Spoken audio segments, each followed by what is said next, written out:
Pode sentar, irmãos.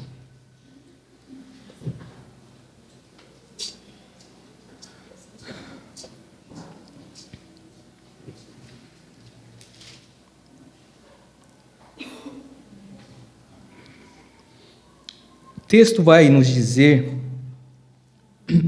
que Jesus estava na região de Cesareia de Filipe, e aqui nesse relato, irmãos, já havia cerca de 1 ano e meio que Jesus havia iniciado o seu ministério. Jesus estava no meio do seu ministério. E talvez agora ele achou que era um momento propício para saber o que as pessoas estavam pensando a respeito dele, depois dele passar 1 ano e meio pregando, anunciando o reino de Deus. Agora ele decide saber o que as pessoas pensam e o que os seus discípulos pensam ao seu respeito. Lucas, no capítulo 9, no verso 18, Lucas ele vai contar um detalhe que Mateus não nos conta. Ele diz que Jesus, nesse momento, ele estava orando sozinho, até que os seus discípulos chegaram. Então ele vai fazer a seguinte pergunta: o que as pessoas dizem a respeito do Filho do Homem? E a pergunta de Jesus, ela já vem carregada de um peso, porque Jesus quer saber o que as pessoas acham a respeito do Filho do Homem. Esse título, irmãos, Filho do Homem, nós sabemos que é um título messiânico. E Jesus está usando porque esse título aqui expressa a sua condição humana. Sempre quando falamos de Jesus como sendo homem, nós sempre citamos Filipenses, capítulo 2, a partir do verso 6 ao 8, onde o texto nos diz que ele, mesmo sendo em forma de Deus, ele não teve por usurpação ser igual a Deus, mas ele se esvaziou, tomando a forma de servo, sendo semelhante aos homens, e achando na forma de servo de homem, humilhou-se a si mesmo, sendo obediente até a morte, e morte de cruz. O termo Filho do Homem indica uma ligação íntima de Jesus com os homens, mas sendo ele homem perfeito. O escritor aos Hebreus, ele também vai nos dizer que Jesus, como nós, ele sofreu todos os tipos de tentações, porém sem pecado.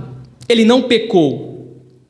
As Escrituras, ela vai nos apresentar Jesus Cristo, como o hino que acabamos de cantar aqui, como sendo o homem Deus. Jesus, ele é apresentado nas Escrituras como sendo o homem Deus. Jesus, ele é 100% homem e ele é 100% Deus.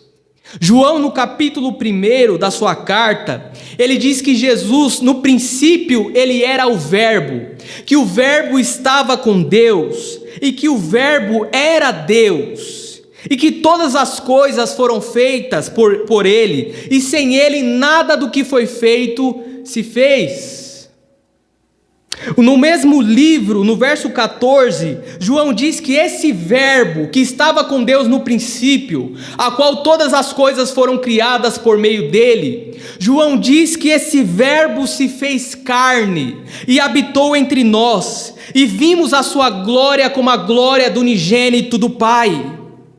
E temos um texto ainda mais claro para enfatizar a humanidade de Cristo, bem como também a sua divindade. Colossenses capítulo 2, verso 9, diz que nele, em Cristo, habita corporeamente toda a plenitude da divindade.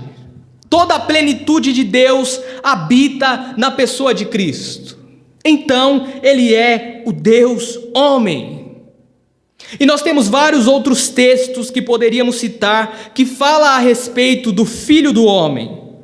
Mas vamos citar apenas o texto aqui de Daniel capítulo 7, a partir do verso 13 e 14, que é um dos textos mais extraordinário que fala a respeito do Filho do Homem, quando Daniel ele tem aquela visão do ancião de dias, aonde o Filho do Homem se aproxima dele e ele concede ao Filho do Homem poder, domínio e autoridade para governar sobre as nações.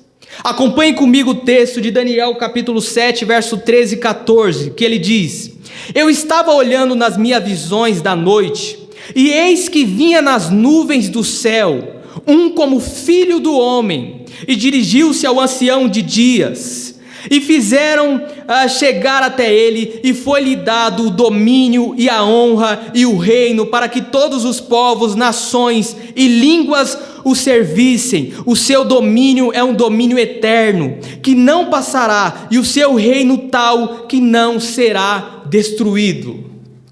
O Filho do Homem está recebendo das mãos do ancião o poder, o domínio, a honra, para que todas as nações sirvam a ele, para que ele domine sobre as nações, e o seu reino é um reino eterno que não será destruído. Mas Jesus ele pergunta para os seus discípulos: o que as pessoas estão dizendo aí a respeito do Filho do Homem? E aí os seus discípulos vão dizer para Jesus, eles estão dizendo por aí que o Senhor é João Batista, eles estão dizendo por aí que o Senhor é Elias, eles estão dizendo que o Senhor é Jeremias, ou algum dos outros profetas. E naquela época, irmãos, estava correndo uma crença de que Jesus era João Batista ressuscitado, que agora estava atormentando o rei Herodes com aquela pregação poderosa de arrependimento dos pecados, semelhante à pregação dos antigos profetas. Ou Elias, porque também havia uma profecia a respeito de Elias em Malaquias capítulo 4, verso 5, aonde o profeta diz que Elias viria antes do grande e terrível dia do Senhor, e ele converteria o coração dos pais aos filhos, e o coração dos filhos aos pais, para que eles não venham e fira a terra com maldição. Mas Jesus, no capítulo a seguir, no capítulo 17, os seus discípulos perguntam para Jesus por que os fariseus estavam dizendo que era necessário que o Elias ainda viesse, e Jesus esclarece esse tema para os discípulos. Ele diz que o Elias já tinha vindo, e eles não conheceram, mas fizeram tudo o que quiseram assim, e ele diz, assim também farão padecer o Filho do Homem.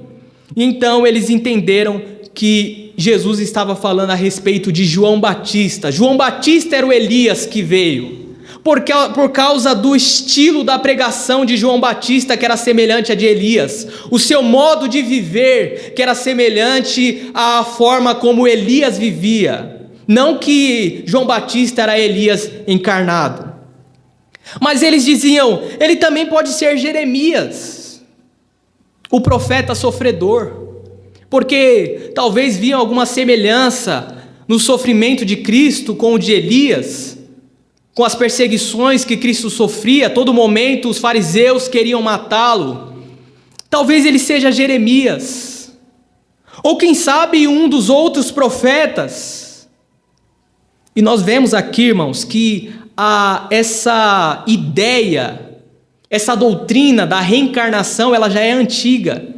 As pessoas já acreditavam que uma pessoa podia reencarnar. Eles diziam, Jesus é João Batista que voltou, Elias que voltou, Jeremias que voltou. E aparentemente, irmãos, eles têm uma visão boa sobre Cristo. Eles têm um entendimento razoável sobre Cristo. Ele é um profeta, e um grande profeta, o Elias, João Batista. Mas apesar, irmãos, dessa compreensão boa que eles têm, razoável, é uma visão equivocada e errada. As pessoas podem ter uma visão boa sobre Jesus, uma visão razoável, mas é uma visão errada e equivocada sobre Cristo. Porque Jesus, ele não é simplesmente um profeta, ele não é simplesmente um homem. Ele é homem, ele é profeta, mas ele é Deus. Algumas pessoas por aí dizem assim: eu não sou religioso, mas eu tenho Jesus como meu mestre. Porque Jesus, ele ensinava coisas boas, ele nos trouxe ensinamentos sobre perdão, ele nos ensinou coisas sobre amor, que nós devemos seguir, mas eu não acredito que ele é Deus. É uma visão boa, mas errada. E por que, irmãos, que o mundo não tem uma visão clara a respeito de Cristo? Por que o mundo não consegue entender quem Cristo é? Porque é impossível conhecer a Cristo sem o Espírito de Deus. É impossível que você chegue ao conhecimento pleno de quem Cristo é, sem o conhecimento e sem a pessoa do Espírito Santo de Deus. Jesus disse que o mundo não conhece. O mundo não conhece e nem pode conhecer, porque eles não têm o Espírito de Deus. Mas aí Jesus, ele vai fazer a mesma pergunta para os seus discípulos. Jesus diz: tudo bem, isso que o mundo pensa, que as pessoas pensam, isso não surpreendeu Jesus. Jesus já esperava que as pessoas tivessem essa visão errada e equivocada a respeito dele. Mas Jesus quer saber dos seus discípulos: e vocês? O que vocês pensam ao meu respeito? E você, irmão? O que você sabe sobre Cristo? O que o mundo sabe sobre Cristo não me surpreende. As visões equivocadas do mundo a respeito de Cristo não me surpreende. Mas o que me surpreende é a visão equivocada dos crentes a respeito de Cristo. O que me surpreende é os cristãos que não têm o conhecimento pleno do Filho de Deus. Jesus quer saber essa noite: o que vocês dizem ao meu respeito? Quem sou eu para você? Alguém pode dizer: Jesus, ele é tudo para mim. Jesus, ele é o meu grande amor.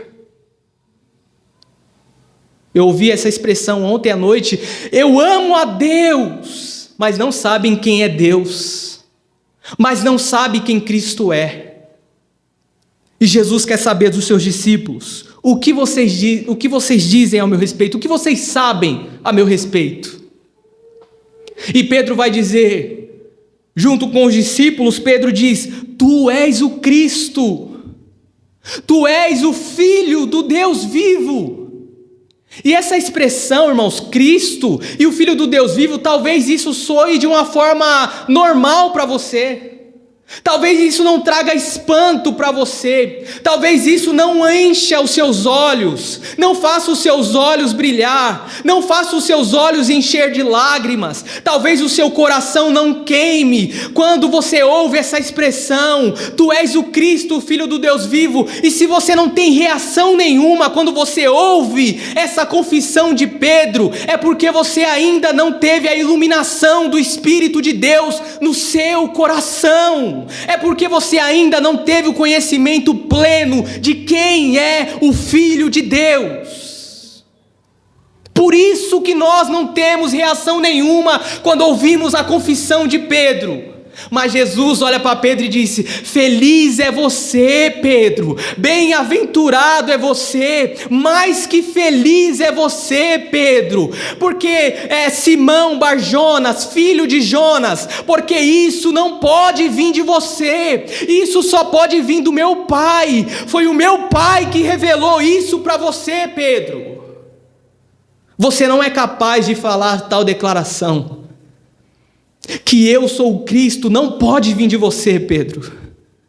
O Cristo, irmãos, está relacionado àquele homem que viria para resgatar a nação de Israel, a qual Israel esperava. Mas Israel também tinha uma visão equivocada a respeito de Cristo. O que Israel pensava sobre Cristo? Que o Cristo seria um grande homem, que se assentaria no trono de Davi, que restabeleceria o trono de Deus, o reino na terra, que venceria os inimigos, que venceria Roma, que levantaria um grande exército para lutar contra Roma e estabelecer um reino.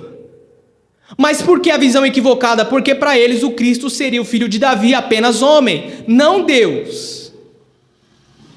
Aí também é uma visão limitada, não completa, sobre quem é Cristo. O Cristo que havia sido prometido lá no Gênesis, lá no princípio, quando Jesus disse para a mulher: da semente da mulher nascerá aquele que esmagará a cabeça da serpente. O Cristo prometido para Abraão: Abraão, eu vou te dar um filho, e por meio desse filho todas as famílias da terra serão abençoadas. Eu farei de você uma descendência numerosa, incontável. Paulo vai dizer em Gálatas capítulo 3, verso 16, que quando Deus estava prometendo para Abraão uma grande descendência, ele não estava prometendo multidões, mas ele estava falando de um, que é Cristo. As promessas seriam lançadas sobre ele, sobre o Filho de Deus. E ele também é o filho de Davi, aquele que edificaria o templo de Deus. Davi disse: Senhor, eu vou construir uma casa para você. Deus disse: você, Davi, vai construir uma casa para mim? Não, você não, Davi. O seu filho vai construir uma casa para mim. Ele me terá por pai, e eu terei ele por filho, e o seu reino será um reino eterno. O reino do filho de Davi não é o reino de Salomão. Salomão é um tipo, é o reino de Cristo, porque o reino de Salomão passou. Mas o reino que Deus estabeleceria com o Messias seria um reino eterno, um reino que não passará. Um reino que será estabelecido para sempre. O Cristo, irmãos, é a promessa que os heróis da fé esperavam, que eles saudaram de longe, mas não alcançaram, que eles esperavam com fé no Cristo, no Messias. Mas Pedro diz: tu também és o Filho de Deus, tu és o Filho do Deus vivo. E essa expressão, Filho do Deus vivo, irmãos, nós vamos compreender ela em João capítulo 5, depois que Jesus curou aquele paralítico do tanque de Betesda, e os fariseus queriam matar Jesus, porque Jesus havia curado aquele moço no sábado, e eles estavam irritados porque Jesus tinha feito aquele milagre no sábado. E não só isso, Jesus dizia ser o Filho de Deus. Então o texto de João capítulo 5, verso 17 diz assim: Jesus disse para os fariseus: o meu pai trabalha até agora, e eu também trabalho. Por isso, pois, os judeus ainda mais procuravam matá-lo, porque não só quebrava o sábado, mas também dizia que Deus era o seu próprio pai, fazendo-se igual a Deus. Quando a Bíblia usa essa expressão Filho de Deus, está dizendo que ele é igual ao Pai, que ele e o Pai são iguais, coeterno, consubstancial, da mesma essência. Ele e o Pai são iguais. Ele é o Filho de Deus. Pedro diz: tu és o Messias, o ungido de Deus, o Cristo que estava prometido nas Escrituras, mas tu também é o Filho de Deus. E Jesus disse: bem-aventurado é você, Pedro, feliz é você, Pedro, filho de Jonas. Por que Jesus usa essa expressão para Pedro, filho de Jonas? Porque essa expressão, ela vai ressaltar a sua paternidade humana, para mostrar que o homem comum, o homem carnal, pecador, não pode por si só dizer que Jesus é o Cristo, dizer por si só que Jesus é o Filho de Deus, pois os que declaram tais coisas foram os que nasceram de Deus. Tu é filho de Jonas. A natureza de Adão, essa natureza não pode conhecer a Deus, não pode conhecer as coisas de Deus. Essa nossa natureza, irmãos, não pode declarar que Jesus é o Cristo sem o Espírito de Deus. 1 Coríntios capítulo 12, verso 13 diz que ninguém pode declarar que Jesus é Senhor, a não ser pelo Espírito Santo. Você diz: eu creio em Jesus, e isso não vem de você, é dom de Deus. Você não crê em Jesus pelas suas próprias forças. Mas você crê em Jesus, que Jesus é o Cristo, que Jesus é o Filho de Deus, porque o Espírito de Deus revelou isso a você. Porque o Espírito de Deus lançou luz no seu coração, iluminou o seu coração, para que você entenda quem Jesus é. Ninguém pode conhecer a Jesus sem o Espírito de Deus. Lembra o que a Bíblia nos diz, aquele texto que as pessoas falam que está falando do céu? Aquilo que o olho não viu, o que o ouvido não ouviu, que não chegou à mente humana, é o que Deus preparou àqueles que o amam. Aí ele diz, mas Deus revelou a nós pelo Espírito. O Espírito sonda todas as coisas, até mesmo as mais profundas de Deus. Ele não está falando do céu aqui, irmãos. Muitas pessoas usam esse texto para o céu, mas não é o céu. O que os olhos não viu, o que os ouvidos não ouviu, o que não havia chegado ao entendimento humano, é os mistérios de Deus que nos foi revelado pelo Espírito Santo. Ele está falando, irmãos, da sabedoria de Deus, do poder de Deus, de Cristo, do Evangelho, o Evangelho que foi revelado a nós, o Evangelho que Deus lançou luz ao nosso coração, para que nós creiamos nele. É do Evangelho, só lê o contexto. Ele diz, quem não tem o Espírito de Deus não aceita as coisas que vêm de Deus, pois lhes são loucuras, e não é capaz de entendê-las, porque elas são discernidas espiritualmente. Também já vi muitas pessoas usando esse texto de 1 Coríntios capítulo 2, verso 14, para dar vazão às suas loucuras. Você não entende porque quem não tem o Espírito de Deus não entende as coisas que vêm de Deus, né? Ele está falando das coisas loucas que eles fazem, né? Que eles se jogam no chão, que eles pulam, rodopeiam, esse tipo de coisa. Aí você mostra nas Escrituras que essa é uma visão equivocada, eles dizem, você não entende porque você não tem o Espírito de Deus, mas o texto está falando do Evangelho. Porque o Evangelho é escândalo para os judeus e loucura para os gregos. Porque é no Evangelho que o mundo não crê, é no Evangelho que o mundo não pode crer, porque o mundo não tem o Espírito de Deus. É no Evangelho, é por isso que o mundo não aceita as coisas que vêm de Deus. Como é que pode Deus morrer na cruz, se fazer maldito? Como é que o mundo vai crer nisso? Só o Espírito de Deus para iluminar o nosso coração. O pecador não pode compreender, irmãos, as coisas que vêm de Deus. Sabe por quê? Nós não podemos compreender sem o Espírito de Deus. Porque sem o Espírito Santo, o nosso coração, o nosso interior é semelhante à criação no princípio, sem forma e vazio. Lembra que Deus disse no Gênesis, no princípio criou Deus os céus e a terra era sem forma e vazia, havia trevas sobre a face do abismo. O coração do pecador é assim, cheio de trevas, e é necessário que o Espírito Santo dê a luz, lance luz no coração do pecador. Paulo diz isso em 2 Coríntios capítulo 4, verso 4 e 6, ele diz que o Deus desta era cegou o entendimento dos descrentes, para que não vejam a luz do Evangelho da glória de Cristo, que é a imagem de Deus. Pois não nos pregamos a nós mesmos, mas a Jesus Cristo, o Senhor, e a nós como escravos de vocês por amor de Jesus. Pois Deus quem disse, das trevas resplandeça a luz, Ele mesmo brilhou em nosso coração, para a iluminação do Evangelho da glória de Deus na face de Cristo. É Deus quem traz a luz aos nossos corações, é Deus quem lança a luz no coração do pecador para que ele creia. Ele disse para Pedro, Pedro, carne e sangue não te revelou isso.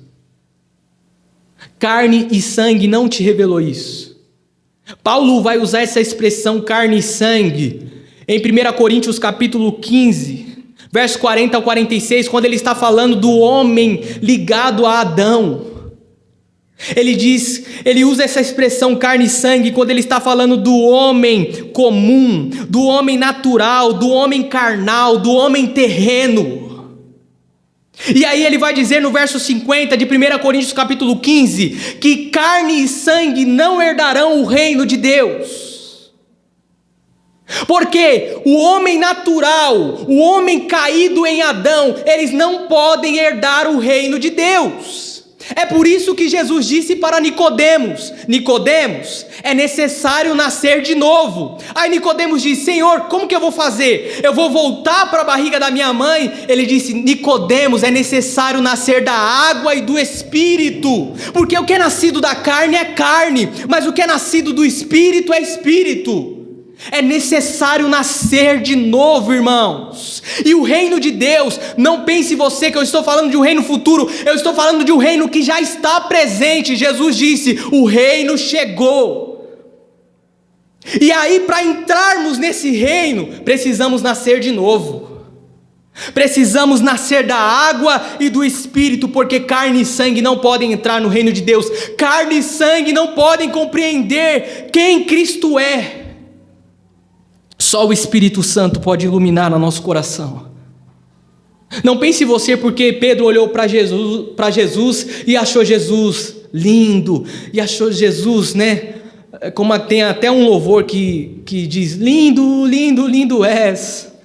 Não pense você que Pedro olhou para Jesus, Jesus era lindo. Jesus, irmãos, era um homem comum.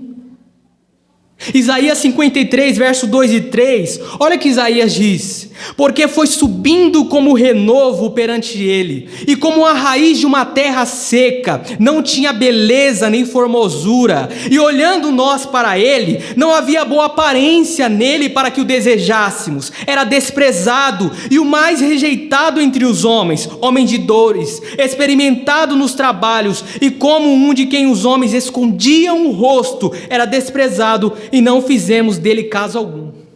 Ele não era belo, ele era um homem comum, que talvez você passasse do lado dele e nem ia dar atenção, mas quando ele abria a boca para ensinar, quando ele fazia as obras, ele revelava a glória do Pai. A glória do Pai, irmãos, enchia aonde ele estava, enchia a terra, com os seus ensinamentos, com as suas obras. E é por isso que Jesus agora ele pergunta para os seus discípulos: o que vocês dizem a respeito do Filho do Homem? E Pedro dá essa declaração. E aí Jesus vai fazer a promessa para Pedro: bem disseste, Simão Barjonas, isso não foi carne nem sangue que te revelou, mas foi o meu Pai que está nos céus. E aí no verso 18, ele vai dizer: e eu te digo que você é Pedro, e sobre esta pedra eu edificarei a minha igreja.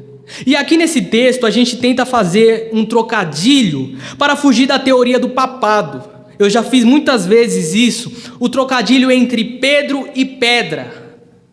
Mas o texto não nos permite isso. O texto não nos permite fazer esse tipo de trocadilho. O trocadilho aqui é sim com Pedro, mas não o Pedro carne e sangue, enquanto homem natural, enquanto homem ligado a Adão, mas o Pedro confessante, o Pedro iluminado pelo Espírito Santo. Podemos até dizer que a pedra aqui, irmãos, é a confissão de Pedro. A confissão de Pedro é a pedra que vai edificar a igreja. Qual é a confissão que edifica a igreja, irmãos? Tu és o Cristo, Filho do Deus vivo. É esta confissão que edifica a igreja. A igreja, como a igreja católica acredita, ela não está fundamentada em Pedro. Pedro não é a base da igreja. Se Pedro fosse o fundamento da igreja, a igreja já tinha desmoronado faz tempo. Porque o mesmo Pedro que diz: tu és o Cristo, o Filho do Deus vivo, mais para frente, ele vai dizer, Jesus está falando do sofrimento, que ele vai sofrer, que ele vai padecer. Aí Pedro diz: não, mestre, tenha pena de ti mesmo. O Senhor não vai sofrer. Jesus disse para Pedro: para trás de mim, Satanás, você é para mim pedra de tropeço, porque não compreende as coisas de Deus, mas só as que são dos homens. O Pedro natural, o Pedro carnal, o Pedro ligado a Adão, não compreende as coisas de Deus. Mas o Pedro iluminado, esse sim diz: tu és o Cristo, o Filho do Deus vivo. O Pedro carnal diz: não, mestre, o Senhor não pode sofrer. O Pedro carnal é inimigo da cruz de Cristo. O Pedro carnal chora quando ele assiste o filme de Cristo, irmãos, de Cristo sofrendo na cruz. O Pedro carnal vem no culto de ceia e ele fica triste: coitado de Jesus, morreu por mim, ele não merecia. Mas o Pedro iluminado, ele vem num culto como esse e ele se alegra porque os seus pecados foram perdoados e porque Cristo ressuscitou e está assentado à destra de Deus. Qual Pedro você é? O Pedro que chora ou o Pedro que se alegra? O Pedro que tem pena de Jesus? Ou o Pedro que foi iluminado pelo Espírito Santo? Jesus disse: tu és o Pedro, tu és Pedro, e sobre esta pedra eu edificarei a minha igreja. E aí o próprio Pedro, irmãos, ele deixa claro que ele não é a pedra principal. A pedra principal é Cristo. Paulo disse em Coríntios: eu, como sábio arquiteto, coloquei um fundamento, e veja como cada um edifica sobre ele, porque ninguém pode colocar outro fundamento que já está posto. Qual é o fundamento? Cristo. Cristo Jesus é o fundamento. Ninguém pode edificar um templo, uma casa, a partir deste fundamento que já está posto, que é Cristo Jesus. E Pedro ele vai deixar claro isso na sua primeira carta, no capítulo de número 2. Olha o que Pedro vai nos dizer na sua primeira carta, no capítulo de número 2, a partir do verso 4, ele diz: à medida que se aproximam dele que é em Cristo, a pedra viva, Cristo é a pedra viva, e rejeitada pelos homens, mas escolhida por Deus, e preciosa para Ele, vocês estão sendo utilizados como pedras vivas na edificação de uma casa espiritual para serem sacerdócio santo, oferecendo sacrifícios espirituais aceitáveis a Deus por meio de Jesus Cristo. Ou seja, irmãos, não só Pedro é a pedra, a igreja é a pedra. Nós somos pedra, Cristo é a pedra fundamental e nós somos pedras a qual estamos sendo usados para a edificação da casa de Deus, para sermos casa espiritual de Deus. Então, logo, nós não podemos ser casa de Deus sozinho. Já viu aquelas pessoas que dizem: eu não preciso de igreja, eu sou o templo de Deus. Você não é o templo de Deus sozinho. Jesus disse que é por meio de pedras que Ele edifica a sua casa. E Ele diz, irmãos, que a igreja ela é edificada à medida que nós nos aproximamos de Cristo. À medida que nós vamos tendo conhecimento pleno de quem Cristo é, então a igreja vai sendo edificada à medida que você, pedra, estou falando com vocês, pedras, à medida que vocês conhecem a Cristo. Eu fico um tanto assustado quando eu vejo cristãos que falam que não gostam de ler a Bíblia. Um dia uma colega nossa foi lá em casa, ela congrega em outra igreja, e ela disse assim: eu gosto muito de louvor, mas eu não gosto de ler a Bíblia. E falando sobre Cristo para ela, quem Cristo é, e a gente percebe que ela não sabe nada de Cristo. Então como que a igreja vai ser edificada se você não tem conhecimento pleno de Cristo? Porque o Espírito Santo vai nos iluminando à medida que você lê a Bíblia, à medida que você se debruça nas Escrituras, à medida que você vai conhecendo quem Deus é, à medida que você vai conhecendo quem Cristo é. Então a igreja vai sendo edificada para se tornar casa de Deus. É por isso que a promessa já havia sido feita, irmãos, no Antigo Testamento, para Davi: o seu filho Davi vai edificar uma casa para mim. E essa casa, irmãos, que Cristo edificou somos nós. Pedro, sob esta pedra, sob esta confissão que você fez, eu edificarei a minha igreja.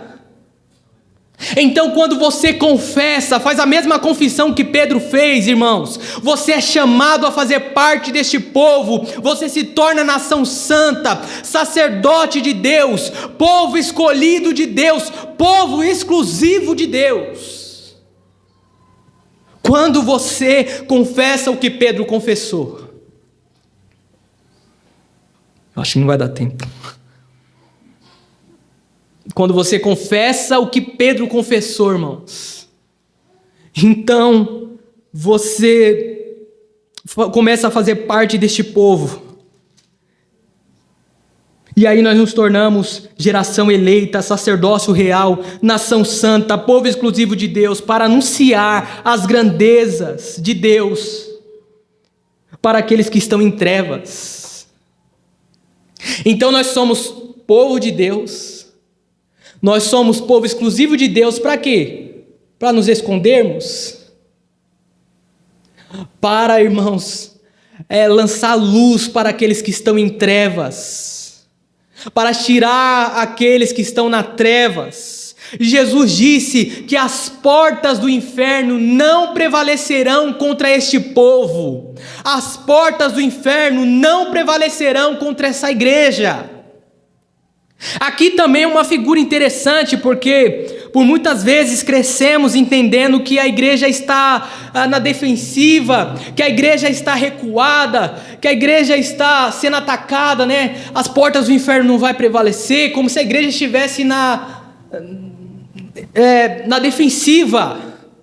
Mas Jesus está dizendo aqui, irmãos, ele está usando uma figura que a igreja está no ataque. As portas do inferno não vão prevalecer, porque nós, o povo de Deus, estamos atacando as portas do inferno. E eu sempre uso a ilustração daqueles filmes, para ficar mais claro na sua mente. Não sei se vocês já assistiram aqueles filmes de guerra, aonde uma cidade ela é cercada por um grande muro e há uma grande porta, e o exército inimigo ele vem, e a primeira coisa que ele tenta fazer é derrubar aquela porta do inimigo, daquele território, porque se ele derrubar aquela porta, ele vai entrar naquele reino, ele vai saquear aquele reino, ele vai destruir os inimigos. E é isso que a igreja tem que fazer, irmãos. A igreja tem que ir ao mundo, pregar o evangelho, saquear o reino das trevas, porque foi isso que Cristo fez. Quando ele veio ao mundo, ele arrebatou as pessoas do reino das trevas, ele arrebatou as pessoas do inferno. O inferno aqui, a palavra inferno, ela pode ser traduzida como Sheol ou Hades, que quer dizer mundo dos mortos, ou inferno, mundo dos mortos, ou morte. E é como se Jesus estivesse dizendo também para nós: vocês não vão mais morrer eternamente. Por que a morte não tem mais poder sobre vocês? A morte não pode mais prevalecer sobre vocês, porque Cristo venceu a morte ressuscitando dentre os mortos. É por isso que as portas do inferno, as portas do Hades, não prevalecerão contra a igreja, porque Cristo, irmãos, quando Ele morreu, nós morremos com Ele, quando Ele ressuscitou, nós ressuscitamos com Ele, e não morreremos eternamente. E precisamos resgatar essas pessoas que estão nessa condição de morte eterna. Ele disse para Pedro: as portas do inferno não prevalecerão contra ela, Pedro. E eu te darei as chaves do reino. Jesus não está dando chave de carro aqui, não está dando chave de casa. Jesus não se preocupava com esse tipo de coisa. Ele está dando as chaves do reino para Pedro. E não só para Pedro, ele vai dar as chaves do reino para todos os seus discípulos. Mais para frente, Mateus capítulo 18, quando Jesus está falando de um caso que está sendo julgado na igreja, de alguém que pecou, e você vai tentar converter aquele irmão, e vai chamar testemunhas, e se ele não se converter, você vai levar o caso para a igreja. Se ele não se converter, e aí o texto diz que tudo que a igreja ligar nos céus, na terra, será ligado no céu, e o que a igreja desligar na terra, será desligado no céu. Não só para Pedro, essa chave não está exclusivamente para Pedro, mas para todos os cristãos. E o que você faz com essa chave, irmãos? Você abre a porta do reino de Deus. E o que é a chave? A chave é o evangelho. Você tem o evangelho de Deus nas suas mãos. Você recebeu o Evangelho para quê? Para abrir as portas do céu, para que os pecadores entrem. Pedro fez isso, usou essa chave pela primeira vez em Atos, no capítulo 2, no dia de Pentecoste, quando ele pregou o Evangelho e 3.000 almas se converteram. Ali Pedro usa a chave do reino pela primeira vez.